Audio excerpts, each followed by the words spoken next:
नमस्कार मित्रांनो, स्वागत आहे आमच्या यूट्यूब चॅनलवर।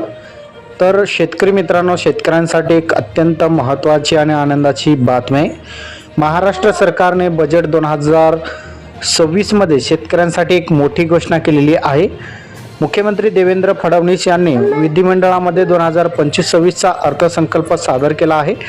या अर्थसंकल्पात शेतकऱ्यांसाठी मोठा दिलासा देणारी बातमी या ठिकाणी जाहीर करण्यात आलेली योजना जाहीर करण्यात आलेली, ज्या अंतर्गत शेतकऱ्यांसाठी कर्जमाफीची घोषणा करण्यात आली आणि या कर्जमाफीला पुण्यश्लोक अहिल्यादेवी होळकर शेतकरी कर्जमाफी योजना 2026 असे या ठिकाणी नाव देण्यात आलेले आहे। या योजनेअंतर्गत 30 सप्टेंबर 2025 पर्यंत जे काही पीक कर्ज स्थगित शेतकरी वर्ग होते, आता अशा शेतकऱ्यांना 2 लाख रुपयापर्यंत पीक कर्जाची या ठिकाणी माफी करण्यात आलेली आहे।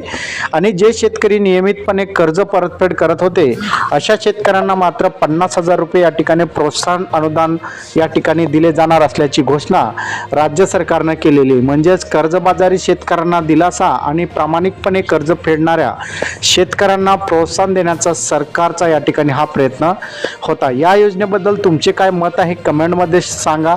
अशाच ताज्या बातम्यांसाठी आमच्या चॅनलला लाईक करा, शेअर करा आणि सबस्क्राईब नक्की करा। धन्यवाद।